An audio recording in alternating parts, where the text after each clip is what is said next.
Folks, welcome back to Tabletop Tactics with myself, Lawrence, and Chef. Hello. That is what we have today. That's all you get. This is the top 5 changes to Codex Drukhari in 9th edition.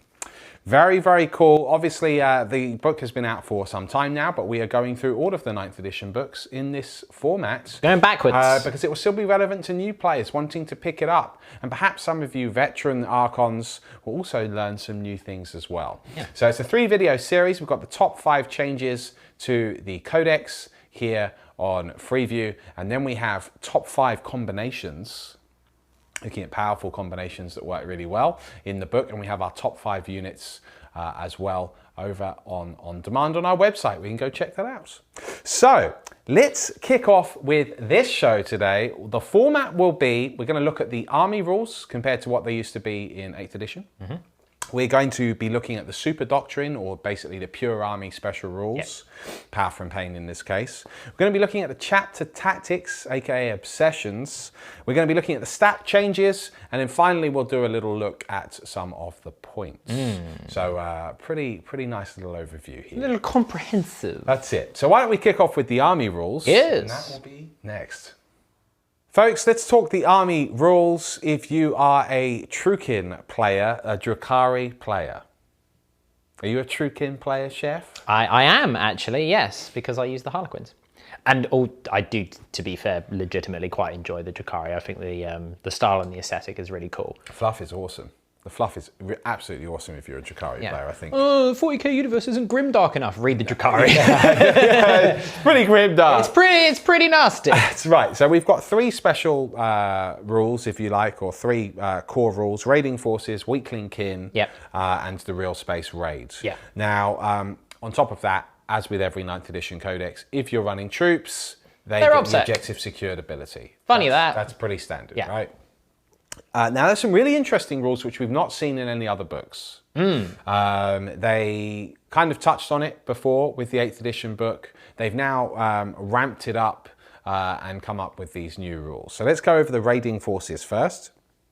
Raiding forces effectively mean that if you're running a patrol detachment, it doesn't cost you any CP. They have to all be patrols. They have to all be patrols, but it's often better to run triple patrols than just running a standard battalion. Not always. It can go against you because a battalion has, for example, access to 6 elites choices, whereas a patrol also, triple patrol also would, but then you would need to take 3 HQs. Yeah, rather than So if you only wanted to run 2 HQs, it might still be beneficial to run something like a battalion, depending on what you do. But generally speaking, triple patrol's amazing. Yeah, triple patrol is great. It gives you nice flexibility. It still unlocks the sort of the unit choices and the unit slots that you would want, as well as being able to utilize your obsessions a bit more efficiently than previously. It's really good. They've obviously they changed the unintended interaction of giving you 2 CP. Yes, so that's FAQ. That was FAQ'd a long time ago.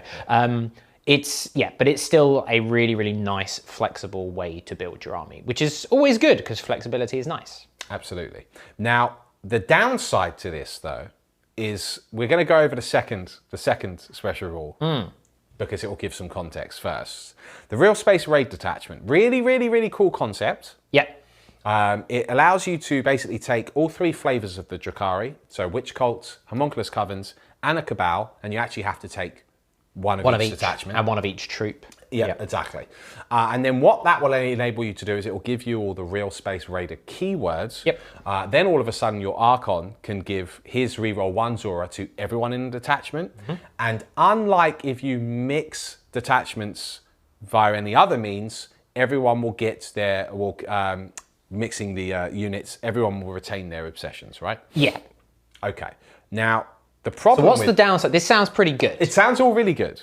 I like this. The problem is that 1, you have to take 1 of each type. 2, it does synergize well with Blackheart, which we can talk about later on.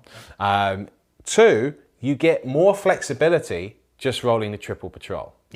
And it's the real space raid is, in theory, really cool. In practice, not so much. However, what it is really good for is for those people that had a bit of everything, Right. and the 8th edition book came out, and it kind of took the army and split them into 3 separate armies, Right. but not really, Yeah. because it was a really weird time. Yeah. It was a really weird time. I mean, there are things that it can work for, like when we talk about some of our combinations, because we do touch on all 3 of the flavors of Drukhari in our combinations. But, you know, if you sort of took a smattering of a combo from each type, it could still make a really quite interesting army, actually. So I would run the Real Space Raid over Triple Patrol. Right. Even though it's not potentially the most efficient way of doing it. But the reason why I would do it is because I like all of the aspects of the army, and I would want to run, I was probably going to run a homunculus and a succubus and an archon anyway. Yeah. So why not, right? You know, because then I get rewarded for doing so. The only issue with it realistically for me is, like you say, it's that initial investment. Now, fortunately, they didn't go overboard and say for every unit that you have in an elite slot, you can't take another Cabal unit unless you have a witch cult and a homunculus unit. That could get Luckily, a bit, because that's how they've done it with the Disciples of Be'lakor. Yes. So it's like you can only take 1 Khorne unit in each slot, and you can only take a second if you have a Slanesh, a Nurgle, and a Tzeentch in the same stuff. Yeah. It gets really messy really quick. I get the flavour of it. Yeah. So they've not gone that extreme. No. And I like the, you know, the fluff aspect of it, of, Homunculus isn't just going to rock up with all of his best and brightest. He's going to bring the chaff. He's going to bring some racks. The Succubus is going to be rocking around with her girls. You know, the Trueborn are going to be accompanying the Archon, you know. So it is cool, it is fluffy. It's just not as flexible. So it depends on what you want to do. Yeah. Narratively or sort of casual gaming, great, like crack on. If you're going hyper efficient, competitive, you're probably going to run Triple Patrol. No, I mean, or Dual Patrol. There was potential for it to work. You know, like I think a lot of people were like, oh, it's going to be really tricky to fit people like Drazar in, and then Drazar took a bit of a points increase as well on top of that. Yeah. But I mean, you could run, from a competitive point of view, in theory, your Archon with Trueborn, Splinter Genius, you know, upgrade, Show Stealer Succubus. You could run a Master Homunculus, and then you could run units of 10. So your troops will be the Blood Brides, the Trueborn, they're the elite. the Hermexites, Hemocytes. Or Hemocytes. Yeah, and X for you know, extreme. you can have a couple of liquefiers in there to make, you know, you can do some cool stuff. And that's a pretty good core list. Yeah, exactly. You know, 3 raiders. Yeah. And then you can mix in some of the combos, which we'll talk about in the next video.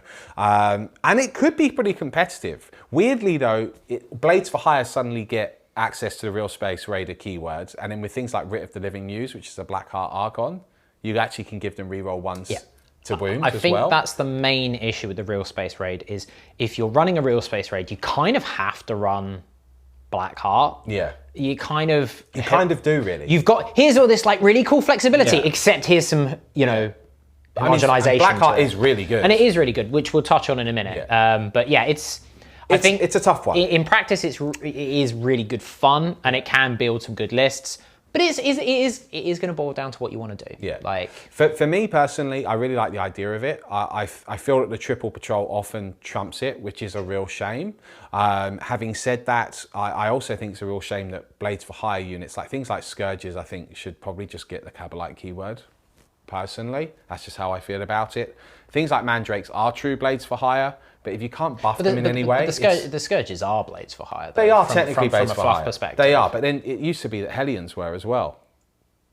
But then they got merged in. I thought they were always like... Hellions were because they were supposed to be- street gangs, weren't they? Yeah. Well, as much as street can occur gangs. in... Spire gangs, yeah. So, I mean, you know, it shows that Games Workshop will be willing to change the fluff. And also, technically speaking, Incubi are Blades for Hire, yet the Archon's reroll 1 already affects them. But that makes sense because he's hired them personally to be his bodyguard. True. And they're like, he is paying us, we should keep him alive, guys. I guess so. It's true, you can justify it from a fluff point of view. There's always but I feel justifications that you can do from fluff, and then there's de-justifications. Is that a word? Tell me in the comments below. I'm sure it's not. You know, so yeah, it is what it is. It is what it is. You know, it's just a shame. You've got that the only option, way though. you can, like, if say you wanted to run a Scourge themed force or a Mandrake themed force, you've got no other way. Because they used to be like Karadrac the Head Taker, you know. Look, do not start. Like, characters are gone, guys. We're really sorry, but don't start bringing them up. They're dead. This is my point. This is why they're dead. That's a negative, right? The top 5 changes. We don't have very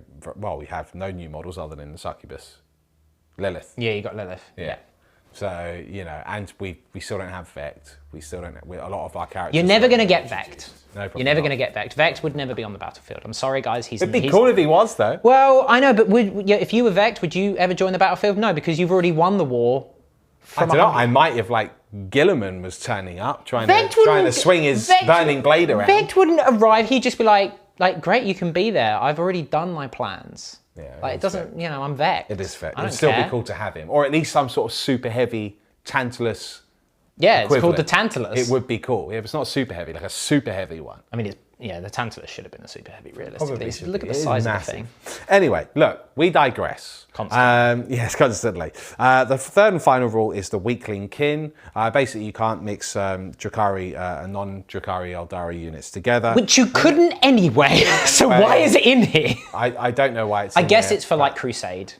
I guess so. Because you can mix and match a bit easier in Crusade, but in match play, it's just a rule that's kind of whatever. So look, those are the detachment abilities, the army rules, if you will.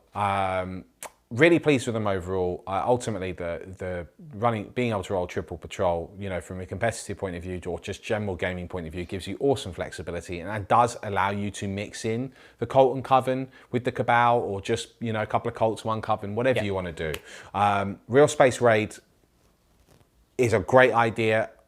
Ultimately, it's a bit clunky and in execution when you've got something like the triple patrol in place already. If the triple patrol didn't exist, I think the raiding force would be a bit more appealing. Yeah, I agree.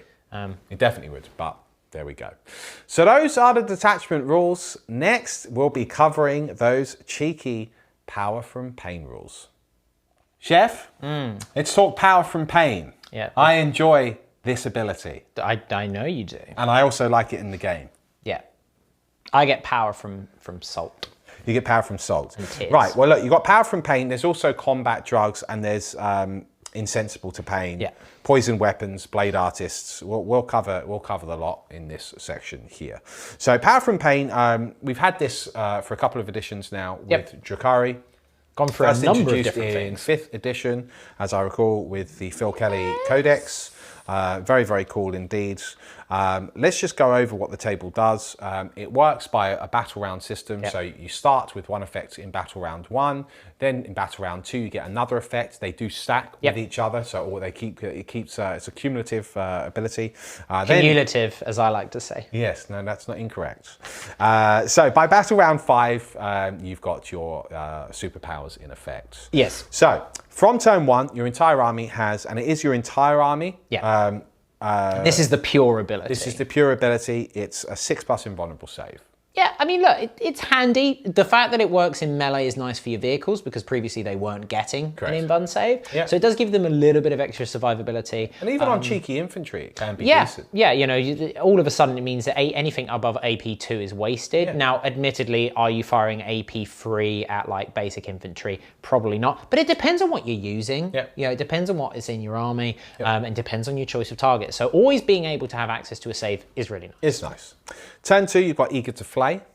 Which is crazy. Called Inert Suffering. The unit is eligible to declare a charge in a turn in which they advance. Yeah. That is a hyper-competitive army-wide rule. It's an extremely strong army-wide rule. Yeah. It's the part of the reason why you were seeing so many White Scars in the early stages of 9th edition, because advance and charge is phenomenal. Right. Given the already high speed of Drukhari, it's effectively guaranteed turn 2 charges with pretty much your entire army. It's like witches have a base 8-inch move. Yeah, and you've already probably rocked up with the raider or their transport, or they've already moved. If you're running them on foot, you've already run them up anyway. Extremely competitive. Very good. Incidentally now, which we'll see in the Obsessions, there isn't any Obsession for the Witch Cults that have a built-in advance and charge automatically, so you'll have to wait till turn 2, but it's only turn 2. Yes, turn 2. Really good. It's a weird one because if it arrived in like turn 3, it'd be almost too late. Yeah. But turn 2 is a bit like, oh, this is like the pressure is on. Turn 2 is cheeky. Right. Turn 3, Flensing Fury. Each time model in this unit makes a melee attack, add 1 to the attack's hit roll. Great. Really good. Yeah, great. Really good. So that generally means that you're hitting on 2s. Generally speaking. If this unit has the vehicle or monster keyword, it does not suffer the penalty incurred for firing into combat. Yep, which is nice. Which is really, really nice. Yep. Because your vehicles are good in combat as well. Yeah, and that's the thing. Your vehicles are legit good in combat. Yeah. They're very spiky, which is why that they're really good apparently. Yeah. I mean, I can imagine them ramming and sliding and slashing. I absolutely can. It is a. I don't know why they're hitting and sliding on weapon skill. Effectively weapon skill free. I would basically, I'd have a rule where they would get that on the charge. Yeah, impact hits. Yeah, that's how I would Tank do shock. It. Yeah, exactly. Old school rule. Yeah, okay. But look, it is what it is. Then we got turn 4. We got Mantle of Agony. All models in this unit have a 5+ invulnerable save. So effectively, it's increasing your 6 up to 5. Very nice bonus. If you've got some units on objectives by turn 4, which you need to hold, that can actually make a big difference. Yeah, it really can. Yeah, you look at it and you go, oh, turn 4's really late. This would be great earlier, but can you imagine if you had like army-wide 5-up invuns from like turn 2 or something? It'd be nuts. Oh, that'd be insane. Whereas turn 4, like you say, it helps you kind of eke out the last sort of dregs of the game, as it were, if you get to that stage. Right, turn 5, Emboldened by Bloodshed. Each time a morale test is taken for the unit, it's automatically passed. I mean, that's the first sentence, and it's already hugely useful. Yeah. If this unit's characteristics can change as it suffers damage, the unit is considered to have double the amount of wounds remaining. So again, really useful on things like your Talos, your Kronos, your vehicles. Well, your Talos don't degrade. Oh yeah, they don't degrade anyway. But like, are they 9 wounds now? I think they're 7. They're 7 wounds. Okay. Yeah, but like your Raiders, your Ravagers, your Tantalus, your Reapers, your Planes, if they've managed to get that far, all of a sudden they can be operating at full, or if not like medium efficiency, because you effectively have to have them all down to at least 1 wound by turn 5, otherwise they're at their mid profile. And the auto pass morale just means, cool, here's a unit of 5 on that objective. You have to kill all 5, or come and take that objective. Also have a 5-up invulnerable at that point as well. Yeah, so it really helps them in the late. It doesn't seem all that powerful for a turn 5 thing, but it's actually potentially game winning because useful. You just go, you have to. I don't have to worry about the morale. You can be like, oh, you're -7 leadership and I've killed 5 of you. I don't care. Yeah, it doesn't. I don't care. Irrelevant. Right. Next ones we can reel through quite quickly. Poison weapons, basically is poison 4+ or 2+. There are some obsessions which modify that, or some relics that modify that. One thing you pointed out, which I didn't realise recently, is that you still use actually your base strength. Yes. It's just you use whatever's better. Yeah, it doesn't often come up. No. Because there's no like toughness reduction sort of abilities in there. No. But there can occasionally be those times where you go, I'm going to shoot at this thing, which is toughness. I mean, admittedly, I don't think there's anything that's toughness 2 outside of. Well, all of the splinter rifles are strength.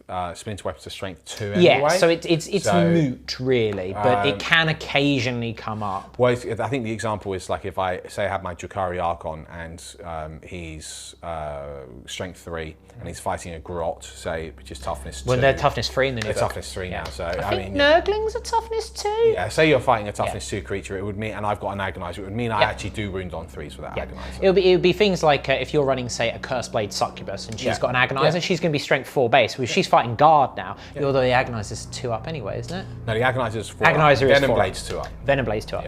So yeah, so it can occasionally come up, and it is unmodified wounds. It is an unmodified wound roll of this value is always successful. Yeah, so anything that does like -1 except against vehicles and Titanic. Sure, but anything that does like a -1 to wound, you go, I don't care because I've still rolled an unmodified 4, which is really useful, which is nice. So that's poison weapons. Drukhari tends to pack quite a lot of those. Blade Artist. This is a new rule. Yes. Big change, really. Which will coincide with some of the stats changes that we see. Unmodified wound rolls of 6 improve the AP in combat by 1. Which is nice. On things like combat units, dedicated combat units, be it your Racks, be it your Incubi, be it your Witches, that's a really good rule because we're tending to pack quite a lot of attacks these days as Drukhari. But even on your basic Kabalite warriors, that is a nifty, cheeky little AP little trick to have. Yeah, and pretty much everything has that, barring the beasts. Yeah, because even your vehicles have Blade Artists. Yeah, and their blade veins. Yeah. So it could just be AP too because they just got a lucky cut. That's just nasty. Right, next we go to Insensible to Pain. Basically, this is an old Feel No Pain rule. You ignore wound on 5+. There's a couple of things like the Slith that have this rule. And your Covens. Yeah, and your Covens. Combat drugs. This is the big one for Witch Cult. And they get this in addition to Power from Pain, which is probably why you're seeing so many witches lately. Witches are really, really good these days. So combat drugs is something you can roll for. There are some traits out there which will let you roll twice, for example, on your succubus, or you can just pick. Most people tend to pick, but you know, you've got the choice, right? Because you pick one, or you can roll for 2. That's right. And you can re-roll duplicates? You can re-roll. Is it you re-roll both, or you re-roll one if you If a double is rolled, roll both dice again until two different results are rolled. Whereas previously it used to be you pick one and you cannot pick that same drug until you have picked all of the others. Right, that's right. That's gone now. That's gone now. Which is good as well, because it's a lot less confusing. It is a lot less confusing. The problem with it that I have is that it just makes it go, this is the auto, pick. Now, obviously, from a flexibility point of view, it's really good because you can go, I have this particular role in mind with this unit, and that's what I'm going to give them, which is great for your list building. I think it just kind of homogenizes the choices a little bit. I'm also the kind of person that rolls for everything, so it wouldn't bother me. I would just go, how many witch units do I have? 7. Whereas my dice. I see that admin as nightmarish. That sort of bookkeep. I want to play the game, not read the. This unit's got this. Anyway, it is what it is. Let's go over what they do. We have Adrenalite, the result number 1. Each time a fight unit makes fights, if it made a charge move, performed a heroic intervention, basically in the first round. Add 1 to your attacks characteristic. But not if you get charged. If it made a charge move, or no, not if you get charged. So not if you get charged. So offensively, great. Yeah. Is effectively a +1 attack. And again, you combine that with the power from pain and your advance and charge, you're probably getting the charge. So really amazing ability. And they've already got a lot of attacks. Yes, they do. Grave Lotus, add 1 to your strength. Great. Again, really good. You tend to be strength 3 on Drukhari, but there it is. Strength 4, putting you into that sort of, the magic numbers are your strength 4, your strength 8, and your strength 6, realistically, because they're your ones that are going to be double the toughness or that 1 point above a particular thing. So yeah. You synergize that with Cursed Blades, you'll be strength 5. Strength 5 Elder. Yeah. What a world we live in. Anyway, Hypex, add 2 inches to your move characteristic. Again, that's not to be underestimated. It can be really, really useful. Yep. You put it on like small units of witches, go run and grab objectives, much easier. Painbringer, 1 to your toughness. It has its use. It depends on the unit you're putting it on. Yeah, it's... in my opinion, it's one of the ones you don't use you're not going to use as much because you tend to focus on your offensive power, and putting +1 toughness on a toughness 3 model is not really that good. No. But on something like Reavers, there's an argument for it. Yeah, toughness 5. There's an argument for it. Yeah. I'll leave that to you to decide. Strange one, because traditionally that was one of the better ones. Yeah, I know. But that was back when stuff wasn't quite as killy as 9th edition tends to be. So now you just kind of go, I'll just kill you first. It doesn't matter. Yeah. You know, you load up on your offense rather than defense. Serpentine, improve the weapon skill by 1. For me, this is a pretty weak one, given the fact that by turn 3 you're getting +1 to hit in combat anyway. Sure, you could do that from turn 1 in this instance. And where it helps is against modifiers. Yeah. Because then you'll still effectively be hitting on 2s.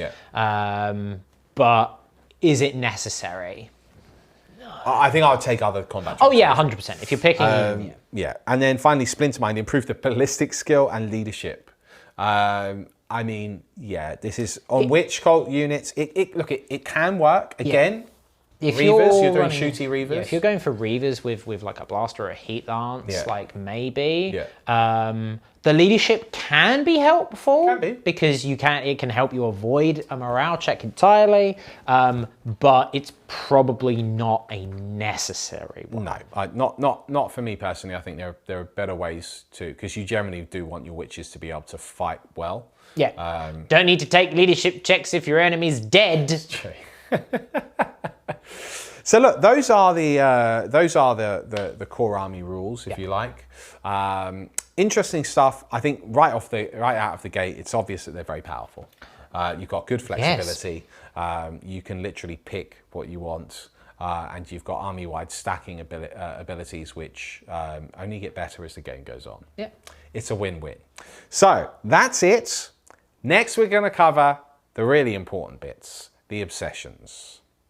Let's talk obsessions. We're going to kick off with the Cabals. They're the first to appear in the Codex, and the very first of them to appear is, of course, the Cabal of the Black Heart. Vex's very own Cabal, although he would never turn up to the battlefield, apparently. Look, he can't use it. Nonsense! Because he's not on the battlefield. Obsession is thirst for power. Basically, all your Cabalite units count the power from pain table as being 1 higher.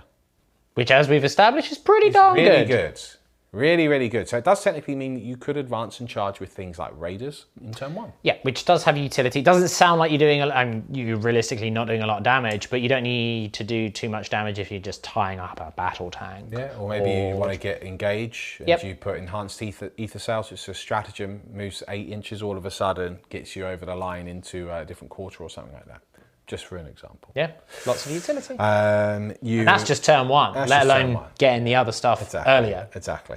Now, here's the thing which synergizes with the Real Space Raid. If your Real Space Raid detachment includes a Black Heart Archon, then until the end of the battle, all Blades for Hire units in that detachment have the Power from Pain ability, also treat the current battle round as 1 higher. So that means that Incubi could advance and charge turn 1. Mandrakes could advance and charge turn 1. Yep. Really, really useful.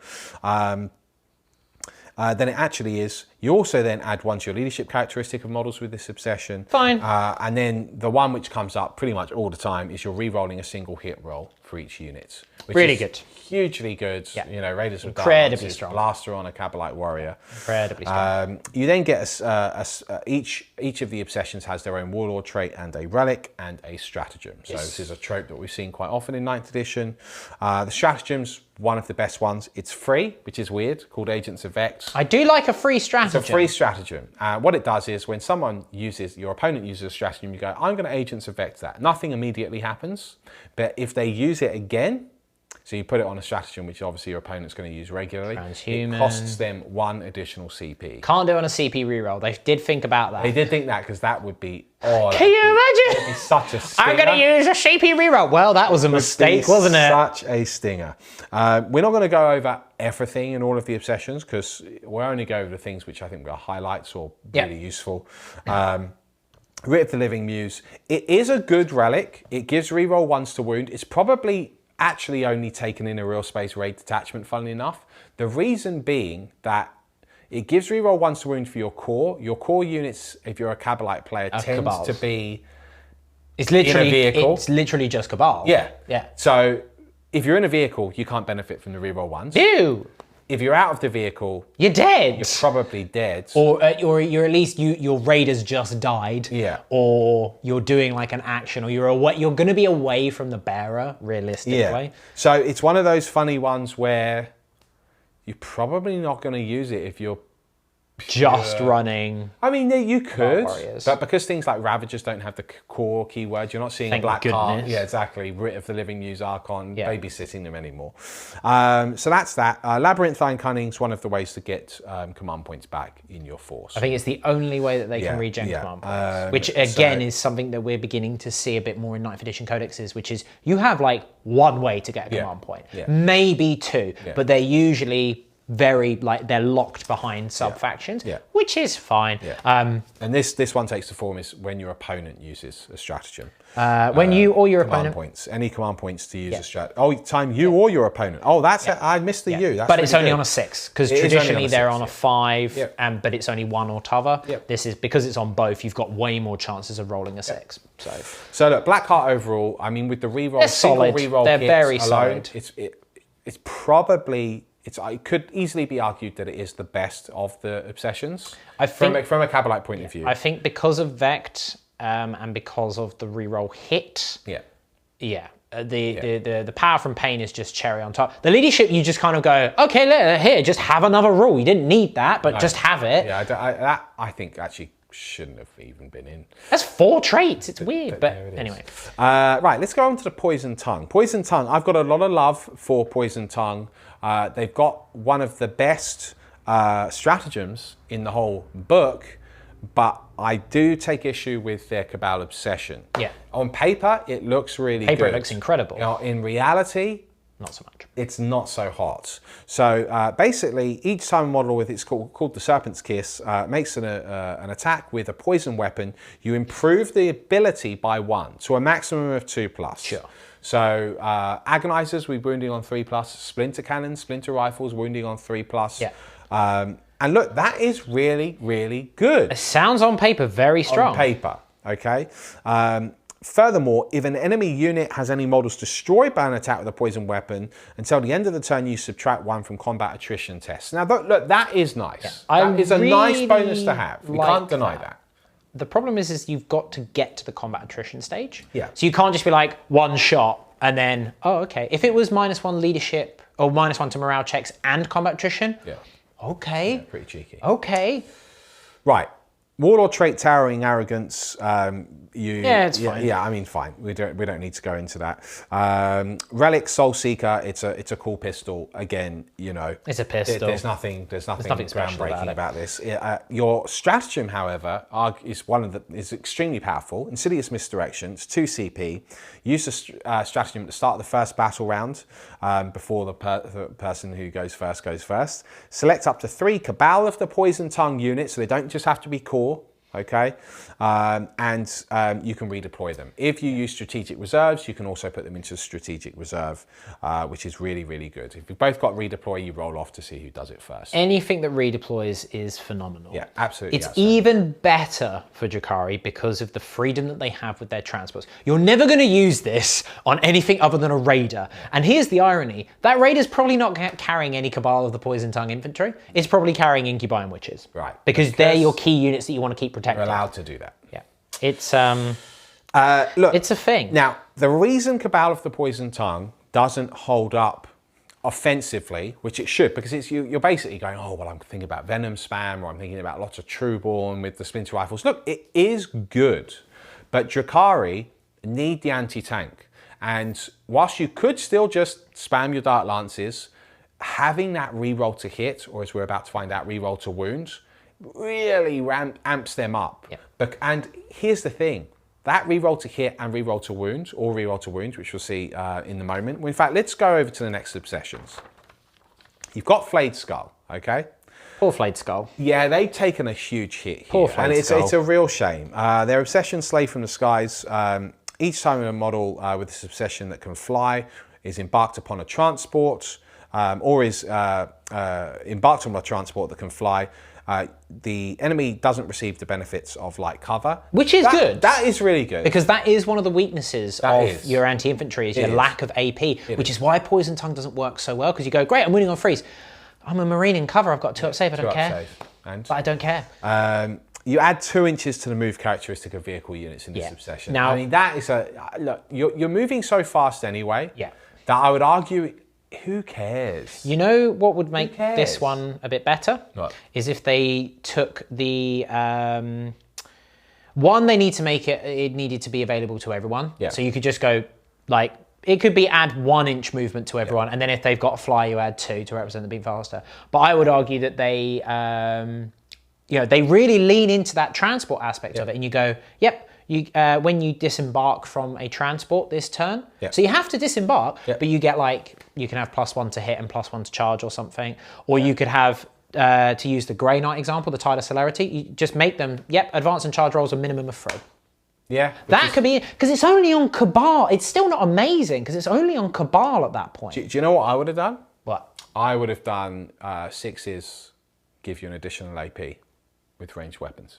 That's a custom trait anyway, isn't it? I know. Which is weird, actually, because usually the custom traits, they're usually like a mini version of an already existing one. Yep. And the Drukhari don't actually have that in any of their custom traits, So, which we won't be going over today because there's a lot to go through otherwise. Yeah. We'll go over some of the highlight ones. Flayed Skull, unfortunately, and even like sometimes you get like, oh, this isn't a mediocre like trait, but the Warlord trait and the Stratagem and the Relic are amazing and really make up for it. They're okay. Famed Savagery, 1/2 strength and attacks characteristic, and you know, you it's can give them okay. It's pretty. It's not but bad. If I want that, I'll take Eternal Hatred. Yeah, yeah. And just ensure that I hit and win. That's the thing. Relic, Obsidian Veil, 4-up invulnerable. I mean, you know, look, it's fine. It's fine. You've got 2-up invulnerable until it fails anyway.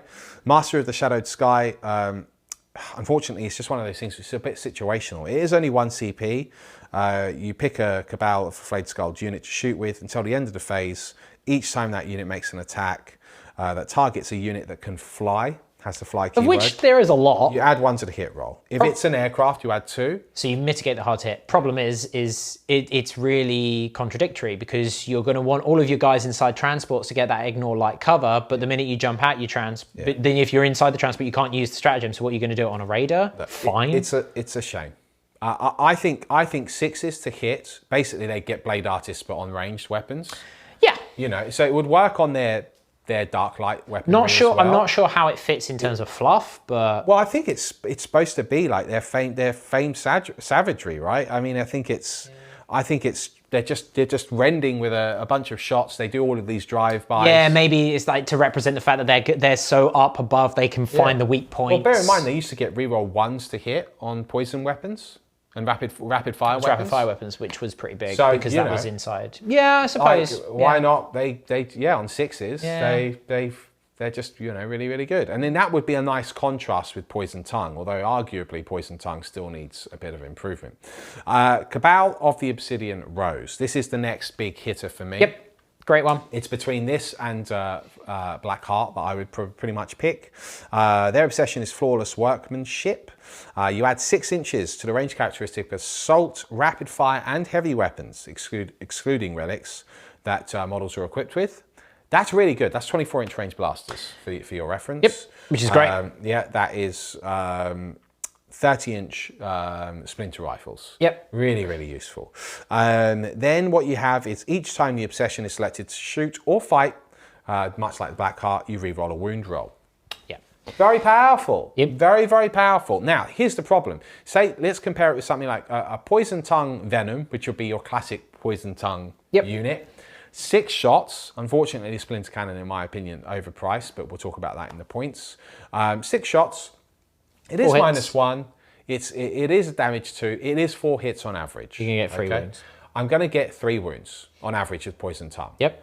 Obsidian Rose. 6 shots. 4 hits. Average is still 4 hits. Then I'll only wound 3 times, but with the reroll... You'll only wound 2 times because it's forced to wound at that point. Forced to wound, exactly. Sorry. But you're re-rolling. But I'm re-rolling. That's 3 wounds. There's 3 wounds. So it's the same. So it's the same. Except my reroll to wound also works on all my dark light weapons. Yeah. And you're getting a far more useful benefit of the extra range, which now you could argue, oh, the range isn't as important because you're already really fast and the board sizes are smaller than they were in 8th edition, so you don't need range as much. But how many times have you gone, I'm 2 inches out with a blaster? Yeah. Just because I needed to get to something on the other side. It happens. How many times would you go, you know what, like, I just want to backline and ensure that I'm going to be... It's really good. The downside of Obsidian Rose is that its trait, relic, and stratagem are all a bit pants. Yeah, they're not great. Like, failure is not an option. 1 CP. It's fun. It's fine. If units in engagement range, basically you can fight on dying or shoot. Yeah. If your models... let me read it out properly. You can shoot with each model that would flee. Yes. When you've taken a combat attrition test. If that unit's within engagement range of any enemy units that would flee, you can make 1 attack. It is just a 1 attack. Yep. If any enemy models are destroyed by these attacks, no models flee from the unit. The issue becomes having passed, but if it's the fight phase, it's Cabalite Warriors, and if it's the shooting phase, are you going to realistically? Are you going to kill something with a splinter rifle? No. How many are you going to lose from combat attrition? Maybe 1 anyway. Yeah. So are you going to sacrifice? Now, where it could be useful is going. That vehicle's on 4 wounds remaining. I'll combat attrition the blaster. Yeah. And even if you don't kill the model, you weaken it. But then you've lost the blaster. Situationally can be. But it's situational. Right. You know, in terms of other cabals, you know, we're not going to go into them. But you've got Toxin Crafters. You can re-roll a wound roll of 1 with your poison weapons. You know, that could have been an interesting. Yeah. The standouts on the custom cabals are your torturous efficiency, merciless razorkin, because 6s to hit, do an additional hit, and 6s to wound, do your AP. Yep. There's your flayed skull. There's your flayed skull. You're that's only probably better off running that if you because again your warlord traits and your relics are kind of pants, so it doesn't really matter. Yeah. So look, let's talk Cult of Strife. Stab, stab, stab, stab, stab. Unfortunately, probably at this stage, the only cult that you generally see, Yep. despite the others actually being, one of them in particular being really, really good also, and that's because of the Book of Rust supplements, giving another page of stratagems, which just amp up the witches and what they can do. Yeah. Tenfold. So let's talk Cult of Strife anyway. The core aspects. We're not going to talk about the War of Rust in here. No. Because we'll talk about things like that in the combos video, which we're going to be doing. So at the start of the fight phase, if a unit with this obsession is in engagement range, it can fight first that phase. Now, we already know in 9th edition, that's an incredibly powerful ability. That alone is amazing. It's really good. Yeah. However, it gets better. Because on top of that, each time you declare a charge for a unit in this obsession, if there are no other units from your army in engagement range of that unit, you add 1 to the charge roll. Yes. Which is nice. Anything which helps a combat army get into combat is really good. Yeah. And then the fact that you're fighting first on top of that, that's really, really good. You know, things like Blood Dancers, the Warlord traits, roll of 6, 2 additional hits, it's good, but there are multiple relics and warlord traits available to the succubus, which actually probably, especially from Book of Rust, Competitive Edge, for example, are actually better than that. Yep. The File Bouquet, roll a d6 at the start of each battle round. At the end of the battle round, the bearer gains the associated effects from the combat drugs ability. It's fun. It's fun, but you know, nothing to... Yeah, because you could roll a 6. Great. Yeah, and BS1. Yeah, who cares? Okay. No method of death beyond our grasp. This is definitely worth shouting out because it is a really, really good stratagem. And again, this is just Cult of Strife in the core book. Yep. Use the stratagem at the end of your shooting phase or the fight phase. Select 1 Cult of Strife witch unit from your army. If it's the shooting phase, it can shoot again. So, I mean, you know, big unit of Reavers, say. No, it's witches. Oh, it does say Cult of Strife witches, correct, yeah. So, in fact, that's not really useful. The only time that would realistically be useful is if you've got a blast pistol or there's like 1 model left alive on a really key unit and you're not confident of making the charge. Yeah. And but you just the key thing is fight again. It's fighting. That's what you're really using it for, not shooting and fighting. No. Especially because you can only use it once per battle round. Yeah. So amazing. You're going to save it for a fight again, right? Right. Cult of the Cursed Blade. These are my favourite. My favourite. These are my favourite. This is actually my favourite. Strife is better because of the Book of Rust. If the Book of Rust didn't exist, I would argue that. I would argue Cursed Blade is as good. I would argue it's as good depending on how you're building it. Yes. That's what I would argue, especially if you're going down the path of a pure witch cult. So you're a pure witch cult player. Cursed Blade can actually be really, really useful. But we'll talk about that in the combinations video. So the obsession gives you add 1 to your bonus, your strength bonus across the army. That's really good. Frees up your combat drugs or allows you to essentially double dip and make your strength 5. Yeah, that's really, really, really, really, really good. Because it's your innate weakness. And then, as you say, you can make it even better, or you can put in extra attacks, whatever. Then on top of that, each time you make an unmodified saving throw of 6 with this obsession against a melee attack, after the attacking model's finished making its attacks, the enemy suffers 1 mortal wound. This is why it's my favourite, because it's just trolling. It's trolling, so stupidly but it's also, funny. You're an army which wants to be in combat. You probably are going to get hit back. And then you can punish your opponent further for doing it, for their audacity. You're only realistically doing a couple of mortal wounds with it, but that can make all the difference. Yeah, absolutely. Look, the relic, very interesting. I explode. Yes, I explode. D3 plus 3 mortal wounds. Venomous shard bombs is the... that is terrible. Warlord trait. Here's my Overwatch with my 5 plasma grenades. Bear in mind, you've still got to be charged within 6 inches. And I've still hitting on 6s. I'll pass. I'll just let you kill yourself on your saves. The point is, the core obsession ability is great. Is really good. Finally, we have witch cults, the cult of the red grief. Obsession, speed of the kill. So no advance and charge inbuilt. But what you can do is reroll charge rolls made for your units, and you add 2 to advance rolls. Yes. So from turn 2, I mean, things like Reavers are insanely Doesn't work on Reavers. Oh, it doesn't? It specifically says advanced rolls. You're not making an advanced roll. Oh, yes, because they auto advance 8. Otherwise, it would be 10 inches. Yeah, which is wild, because then you'd go 10 inches, and I'll give them hypex for the funsies. Exactly, so you go, 30-inch move. You can give them hypex anyway. But I mean, it's still you know, again, because you're adding 2, it's a minimum of a 3-inch advance. Yeah, which is really good. Which is really good. And I would argue that the reroll charges is probably better than the +1 to charge that Strife gets. Yep. But the +2 advance isn't obviously as good as Strike First. No, Strike First is just insane. Cult of Red Brief is a weird one because it helps you get there. It doesn't help you do anything when you're there. For me, it's the weakest of the 3. It is the weakest. That's what I would say. You know, Blood Glaive, Cool Relic, Damage 3. You know, Succubus Glaive. Aerialists is good. The Stratagem's good because it allows you to consolidate into a transport that's nearby. Yeah, that is really useful. So you can do, you know, proper like hit and run style attacks. A bit Harlequin-esque that. Yeah. I still prefer. Just kill what's there anyway. You don't need to run away if it's dead. You know, other cults, look, we won't go into it now. Do you have any highlights? I don't think any of the cults are as good as the first main 2. ones, no. Berserk Fugue is interesting because it does offset a main weakness, which is 5-up invuln. Yeah. A 5-up shrug against mortal wounds. Yeah. And it also gives you exploding 6s to hit in the first turn of combat. Yeah.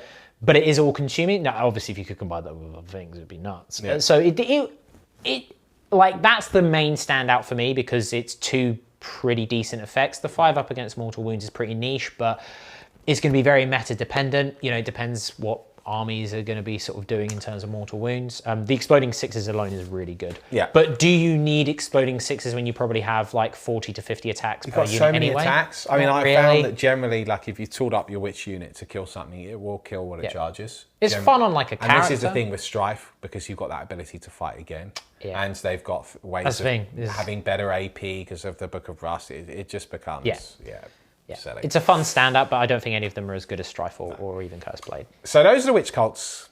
Let's talk the covens, the lesser seen ones currently so far in 9th edition. Yet they've still got some good stuff. We're going to kick this off now with the OG coven, the Prophets of the Flesh. Oh, OG for the 8th edition term of only good coven. Yes. That's what you saw, wasn't it? Yeah, it was all you saw. Unfortunately, in 9th edition, all you have seen is, funnily enough, one of the custom covens. Weirdly, but not so much anymore. Well, not so much anymore, but depends. Still got some really, really valid tricks. So, but let's say you're a pure covens player or you want to mix in covens. Prophets of the Flesh, actually, I think is really good. Yep. Your army-wide ability is, if you're a character, a grotesque or a monster, you're regaining a wound every turn, in your starting command phase. That's great. It's not to be underestimated. Like even with like Chaos Demon engines, that regaining a wound is really irritating if you haven't destroyed one. Yeah. It's a nice little bonus to have, I would argue. Then you have basically an army-wide transhuman if it's strength 7 or below. Wound rolls of 1, 2, and 3 fail. That does work on the vehicles as well. That does, but realistically, that's only going to affect strength 7 weapons. Yep. Or strength 6 if you're running Venoms. Yep. Your base guys are already going to be toughness 4 or 5 if you've got a homunculus nearby. Yep. Your big Gribblies are going to be toughness 6 on the grotesque or toughness 7 with your... It's not coming up as often as you'd think. No, annoyingly. But it is. It's a nice bonus. The problem is are those two things combined, do they make a good trait? I don't think so, quite frankly. So you're not a fan of Prophets of the Flesh? I'm not a fan, not compared to the other two. Not Interesting. Now, I still quite like Prophets of the Flesh. I think it's good. Because you've got the Vexator Mask and you've got Sins Writ Large. That's why it's good to me. The Vexator Mask is great because that's a strike last and a no Overwatch. You fight last, which is absolutely huge. Absolutely huge, because covens do tend to want to get into combat. Sins Writ Large, it's either 1 or 2 CP, 2 CP if it's grotesque, and it's reroll hits in combat. Yeah, which combos really nicely with the, I think it's the Torturous Craft, which gives you reroll wounds. So you're burning a bunch of CP, but when you really want that unit dead... it helps. Okay, let's talk, because I think it still can work quite well. It can. I think it's constantly regenerating those wounds. Yeah, it's just not as universal. Like you've got to really build around it. Oh, you have to build around it. But then, that is the issue for me, is that contradictory element. You've got to really build around it by going like, here's a bunch of grotesques and monsters and stuff. But then those are the things that are not benefiting that much from the mini transhuman. Sure. If it was a permanent transhuman, I think it'd be way too much. Oh, it'd be nuts. It'd be insane. But like it would be insane. Anyway, the Dark Creed is next. The Obsession, Distillers of Fear. This is an aura of terror. While an enemy unit's within 6 inches of a unit with this obsession, you subtract 1 from the leadership characteristic. That is already very useful because there are things that can be manipulated around this, and subtract 1 from combat attrition tests made for that unit. So that's a double whammy there. I like it. Each time you make a melee attack for a unit with this obsession that targets a unit with a leadership characteristic that is equal to or lower than the attacking unit's leadership characteristic, you add 1 to the hit roll. Now, remember, you've just by definition, you've already given them -1. You're probably going to have a higher leadership. Not always, but you probably are going to at this point. So obviously that is massively beneficial. That cannot be denied. Issue is you're getting +1 to hit in turn 3 anyway. Right. So it's only realistically helpful in turns 1 and 2. Or if you're fighting something with modifiers. And if you're running a real space raid detachment, and this is a detachment part of it, you'll be hitting, you'll be getting the, you benefit from the increased power from pain as well, don't you? No, it's only Blaze for Hire. Oh, it's only Blaze for Hire. Oh, can you imagine if that would be too insane? Can you imagine if I'll just give my Cult of Strife advance and charge turn 1. Turn 1. What? No. Okay, so look, it is really good. Warlord traits. Warlord trait's amazing. Fear Incarnate, Relic, Spirit Sting, and then the Esoteric Kill delivered from afar. Do you like Sniper Talos? Is actually quite interesting as well. I believe they can still run a Tantalus. Sure, but it's choral characters. It's choral characters, so they can't do it anymore. The Warlord trait is phenomenal, though, because turning off OBSEC is really strong. Yes, it is. It is really good. Within 9 inches, roll 3d6. It's not a guaranteed turn off, but... Equal or greater? If the result is greater. Sure, then the enemy's leadership, but if you're within 6 anyway, you're gonna have the -1. Okay, so look, Dark Creed overall, look, is obviously very I like useful. Dark Creed. It's very like useful. Dark Creed. Coven of 12? These are my favourite. These are your favourite? These are my favourite, and the reason being is because they're the most universally applicable ones, at least in terms of sort of everything they do. They do. Well, you got Butchers of Flesh. Each time model with this obsession makes an attack with a melee weapon, improve the armor penetration characteristic of that attack by 1. Great. That is obviously amazing. Stacks with your Blade Artist, stacks with your already decent AP on a lot of stuff. You know, it's a really good all-round one, and like you say, it's where you want to be. If a unit with this obsession is performing an action, it can still make attacks with a ranged weapon without that action failing. That's obviously really good. Yeah, it's very niche. It is niche because generally you're talking racks here. Yeah. Generally. But you infantry performing an action. Pop a liquefier gun on one of them, or you can, but that's got a shorter range, so it's more about your hex rifles. Yeah, your hex rifle it's good on. Where it's also useful is your vehicles, your monsters and things like that. If you're playing those missions which allow you to do actions with any unit, so things like strategic scan and the scouring. It's a good utility one. That one may not come up as often, but it's still useful. It's still useful. Warlord trait, you reduce damage by 1. Relic, the Flensing Blade, nice poison weapon. Yeah, it has actually a flat damage of 3 against character units. That's quite interesting. A most inventive demise, 1 CP. Coven of 12 homunculus units. When they consolidate, you can use this stratagem. Select 1 enemy character model, excluding vehicle or monsters that are within engagement range of this homunculus unit, and roll 1d6. On a 2 to 5, they suffer d3 mortal wounds. On a 6, they suffer d3 plus 3 mortal wounds. Lol. Yeah, I mean, actually, it can be something which is really horrible in a key moment, but again, it is a situation. It's only against characters. It is situational, but that's kind of what I like about the Coven of 12, is that its stuff is a bit situational, but the overall basic, it's a very basic and easy to use. It is basic. I still like Prophets of the Flesh because it also does give you access to the main man. Oh, Urian Rakov. Yeah, the cinematic. But look, it is what it is. I think all 3 have their place. You obviously are building around them. I do agree Coven of 12 is obviously universally good. I do like Dark Creed as well. I also think Dark Creed is pretty universally good because you tend to want to be in combat anyway. Dark Creed as well is is specifically a melee attack. Yeah, it's a melee attack. If it was just an attack against someone with lower, then all of a sudden you'd be like, oh, your raiders and stuff could be real nasty. Tip it over the edge. Look, we're going to talk about one Coven in particular. It has been FAQ'd since the book was released. Good. Dark Technomancers. It's all consuming. Basically, you can overcharge your weaponry. You add 1 to the wound roll and you add 1 to the damage roll. What you were seeing were a lot of Coven twin liquefiers. With twin liquefiers, not really designed to be in combat at all, but designed to just murder people. Drive-by flaming. Yeah. With Damage 2, minus 2, plus 1 to wound.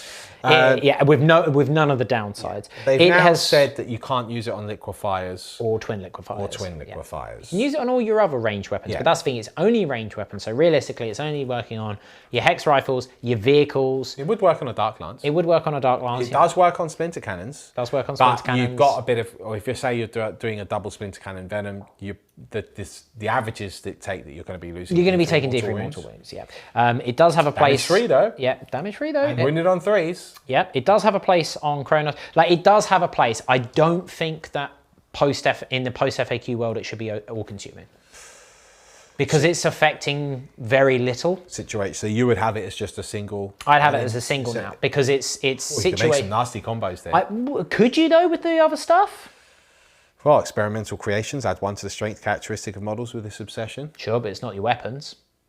No, I know, but your range weapons. that just makes you really good in combat. Yeah, because you get. But that's the thing. It gives you good combat and good shooting. But that's the thing. Hungry for fresh, reroll charge rolls made for the obsession. Sure, but Dark Technomancers, you're looking at a hex rifle, you're looking at a stinger pistol, you're looking at weapons on a Talos and weapons on your raiders and weapons on your. Weapons on your vehicles and weapons on your Kronos. Artisans but there's a should downside. be mentioned as well, because it's a reduction of damage.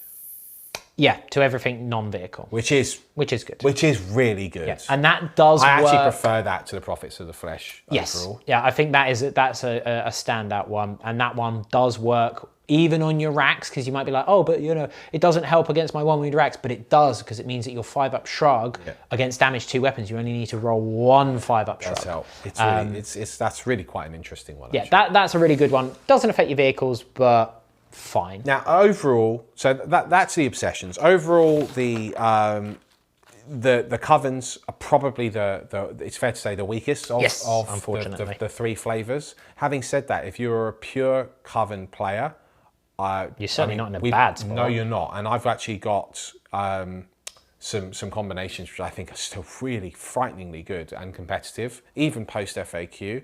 And I think you can absolutely compete with a pure coven army. Say that was what you were interested in doing. Okay. I think you could. I think the reason you don't see it very often is... Hear the angry keyboard typing. I can hear it now. Well, I think... Hi, Mark. Yeah, exactly. I think the issue is that most Drukhari players don't play pure coven. They don't own those models. They've got bits of coven. They like to mix the coven in, but they like to mix witches in. They like to have Kabalites in. I think pure Kabalite players are more unique, people that want to run just a pure Kabalite. I could be wrong about that. And if you're a pure coven player, let me know. But I've found most Drukhari players I've spoken to don't have an interest in playing pure coven anyway. That's just my experience, having spoken to many Drukhari players over time. Maybe they're all living somewhere else and I've just not met them yet. Maybe. And when the Witch Cult and Cabal's so good, you don't need to go pure coven anyway. So that's probably why you're also seeing less of it. But there it is. Look, those are the obsessions. We've then got stat changes to talk about still coming up, and of course some of those points changes. So that's coming up next. Statistics. Statistics are on the brain here, Mr. Chef. Drukhari have had some pretty core statistic changes across the board in many ways. We're primarily looking at attacks, but even things like the armor save. So if we start from the Cabals and work our way, through them, the first thing that we've seen is that Kabalite warriors now have a 4+ armor save, and they've got 2 attacks base. Yeah, pretty much everything's received an extra attack. Now it makes sense in terms of like the Eldari are supposed to be superior in terms of speed. Yeah. And say bodily. They punched you twice. But you were still going for your swing, your one swing. Yeah, so I mean, there is a fluff. Yeah. Aspect that makes sense to it. They're still only strength 3 and toughness 3. Sure. Generally, but it's a nice core change to have. It's handy. It's a handy little thing to have. Yeah, and you synergize it with Blade Artists. Even your humble Kabalite warrior can still throw a punch or two. Yeah, I mean, where it becomes really significant is on like your witches. Yeah, where it becomes insane. They've got 3 attack space, and then the knives give them an additional attack. Yeah, which they've already got built in. Which is just crazy. Okay. Then we've got core weapon changes. The Dark Lance, obviously, you can't go through stat changes without mentioning the Dark Lance. It used to be a D6 damage, strength 8 -4 weapon. It's now D3 plus 3. They upset us here in the studio. Yeah, it's, you know, I think 2D3 would have been 2D3. spot on. 2D3. But to have the, so you know at this point you're minimum 4 damage. That's crazy good. Yeah. That's crazy 2D3 would have been fine. A better bell curve, still minimum 2 damage. Yeah. Still the average is 4. The average is still 4. But it might not be. But it probably won't be. Yeah, so, you know. But I mean, it's 4. Well, it will the be. Average is 4. The average is 4 rather than 5. Guaranteed 4. Yeah, the guarantee 4 is the significant thing there. Yeah. So those are raiders. They've also increased the toughness characteristic to which 6. is extremely significant because it means that strength 5 and strength 6 weaponry isn't as effective against them. Now you could argue, but why were you using strength 5 and strength 6 weaponry against them when they're tanks? Because those weapons generally have a high rate of fire, which is really useful to punch through that 5-up invuln that they have, because then you go, great, here's the thing, here's my las cannon with my d6 damage, and you roll a 5, okay, great. And even if you don't, it's d6 damage. And this is part of the reason why I think you're seeing raiders a lot more than venoms as well. On top of that, they just even though they don't have the -1, they just are more resilient. The toughness 6 and the extra wounds, even with a degradation, is just better. Yeah. Plus you're packing on you newly upgraded Dark Lance. Yeah. Disintegrator remain the same. Again, because of the power of the Dark Lance now, you see disintegrators often. Yeah, you don't. You just don't. You don't see them. And you got to pay the points for the privilege of a worse weapon. Yeah. Any other major stat changes which have jumped out? Not really. I think because it's mostly revolved around here's some extra attacks. We've mentioned Blade Artist because that's basically an army rule, so that kind of is a stat change in a way. Right. You're still toughness 3 and 1 wound pretty much across the board. Right. You've got access to things like Trueborn, which will have better statistics. But I mean, you know, that's something you're paying for anyway, rather than just a core change. I think the stats themselves haven't really changed all that much, but it's more about just the overall sort of like the overall army itself, because it's sort of that compounding thing. They've gotten better without getting more expensive, which leads into the points, right? All right, well, let's go right into the points. Yeah. Because this is the last point. It's not actually here. There's not actually that much to talk about, because generally speaking, actually, a lot of the points stayed very, very similar, if not the same. Like even currently now, triple Dark Lance Ravager is 140 points, which I believe is exactly what it used to cost. I think so. In 8th edition, it was 140 points. Something like that. And this is kind of the key thing with the Drukhari. They didn't receive too much in the way of like significant stat changes. Right. But because they still received some and remained the same points, it's just, you've just got more bang for your buck. So we have seen an FAQ since the book's been released, and raiders were increased, which is understandable because they increased them by 10 points. I don't understand why it was not enough. It's slowly catchy monkey. I get it. There are things like splinter cannons, which are 10 points right now. They're too expensive. Which I think are too expensive. They're too expensive. You're not seeing the venom anymore, which is a real shame because it's a staple of the Drukhari army usually, and fluff-wise as well. But at 10 points. I would just argue the Venom's just like, it in total is 10 points too cheap, too expensive. They should be 75. They're rocking 85 with two splinter cannons, which is a real shame. Again, for 10 points more. In terms of a stat change, those Venom cannons should be mentioned. They are now damage 2. Yeah, they are very different, actually. You're not getting 12 shots anymore from a twin splinter cannon Venom. They're now only 6, they're 3 shots per splinter cannon, but they're damage 2 and you're -1. Yeah. But that's the problem. They're only 6 shots. They're still poisons. You're really on 4s. Yeah. There is the stratagem potent metalotoxins, which will make it work against a vehicle, which is cool. If they made the splinter cannon strength 4, so that it was at least wounding toughness 3 stuff on 3s, there could be an argument for it. So it's effectively a heavy bolter at that point. Yeah, effectively. But again, realistically, I'd just make them 5 points. Yeah. Or you bring the cost of, they shouldn't be 10 points on the infantry because they're taking a -1 to hit with them. Yeah, exactly.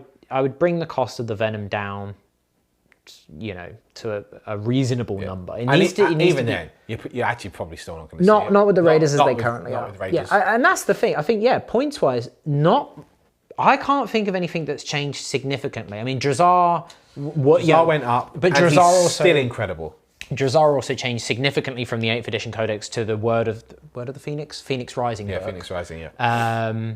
To now this book in his sort of final form, his Super Saiyan form, or his Frisia Stage 4 form. Yeah. He's basically the same. Yeah. And he got like a slight points bump, and then another slight points bump, and then another slight point. Yeah. But he's still incredible for what he does. And he should be. He is Drazzar, but at the same time, Yeah.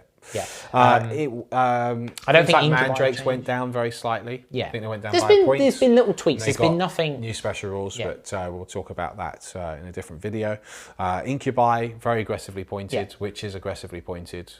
How many points were Witches in the 8th edition book? I want to say 9. So for 1 point more, they got a point of AP, Blade Artist, the ability to pick their combat drugs. An extra attack. Effectively an extra attack. And an extra attack on their knife. And an extra attack on their knife. So they got 2 attacks. Yeah, so they got 2 attacks, Blade Artists. I'll be honest, I think that I don't see why the knife... I don't see why the knife is giving them an extra attack. There it is. I don't think the knife should be... I think at 3 attack space, that's more than good. Yeah, that's more than good enough. And again, you look at the Space Marines where you go, well, that's basically a chainsword. That's an Astartes chainsword, right? It's 1 extra attack. But why is a knife giving the extra attack? I guess they're really fast with it, but that's really represented by their lots of attacks, right? Again, and you look at particularly when you look at like the Reavers and the Incursors. Yeah. So here's my 2 knives, and this one always confused me. There's a slight tangent here, but here's my paired combat blades. That don't give me an extra attack, despite the fact that I'm dual wielding, which you would think would allow you to go da-da. Yeah. Instead, they give you an extra AP. Yeah. And then you look at the Reavers. Here's my giant combat blade, the size of a human arm. Yeah. Gives me an extra attack, but no AP. It seems really backwards. Like but then you've got this tiny, elegant blade. Now, you could argue, oh, but it's an Elder Blade, so it has a monomolecular edge, and it's basically like a mini... It's got a -1. Give it a -1, right? Like, and especially for a witch, she's, they're the gladiators, like they're looking for that chink in the armor, or you've brought the arm up for that blow. Oh, there's an armpit there. That's not armored in any way, shape, or form. Bang, straight up through there. The extra attack just feels superfluous. And also, at that point, if you remove that extra attack, then the points would probably be about right, and that would just fix it. So if you just removed from the knife.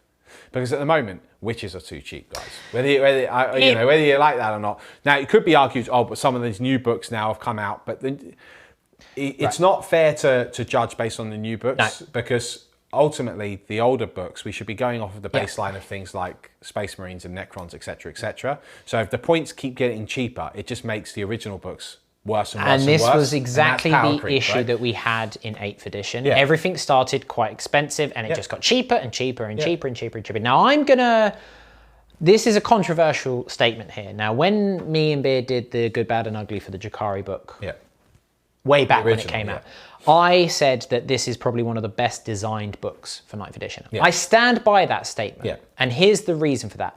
Everything is good. Everything is interesting. It's usable. It's usable. Everything generally, apart from 1 or 2 units, has a place. And that's what you want from a codex. That makes it good design. Yes. It's not good. It's not well balanced, however, because everything's too cheap. Yeah, it's not well balanced against the previous books. Externally, it is. Internally, it's a phenomenal book. Externally, it is, unfortunately, and we are still continuing to see it with the win rates.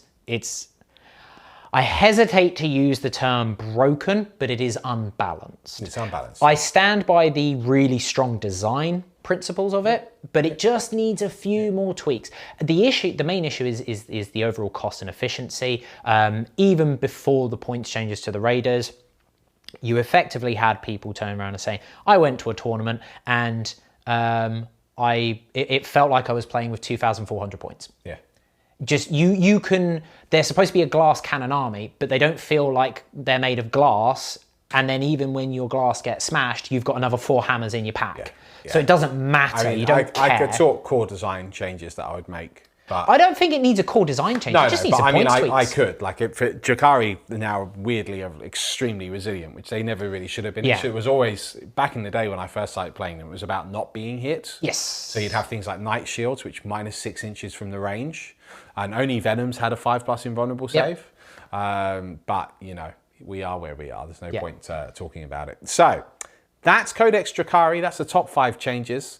If you're not already an on-demand member, come over to our website where you can tune in to our top 5 units and our top 5 powerful combinations when using this book, because there are some really good ones. There's some nice ones. And we'll cover Witch Cult and Coven options too. So until next time, thank you for all of the support. I've been Lawrence. He's been Chef. We'll see you soon. Goodbye.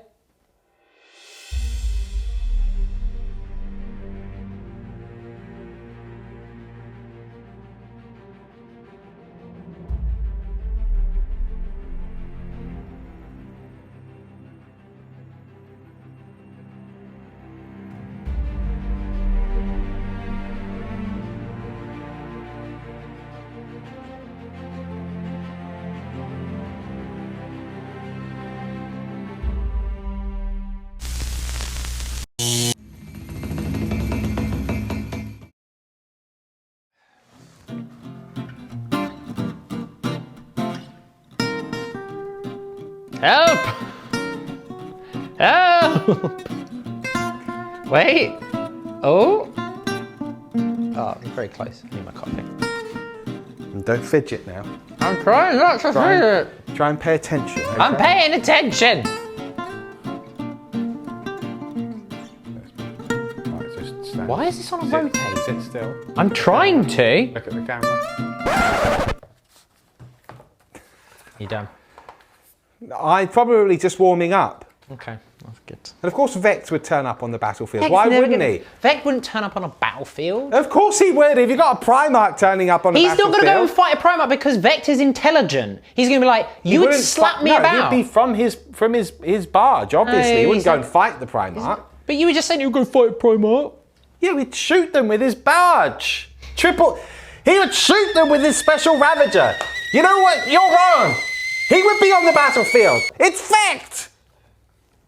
Just because you're Imperium and go, oh, I've got all these Primarchs. I'm not Imperium. My superhero special character. No, yeah, it's annoying that they don't have more special characters, but also, like, it wouldn't be Vect. I can't see Vect. Do you know what? I Vect you.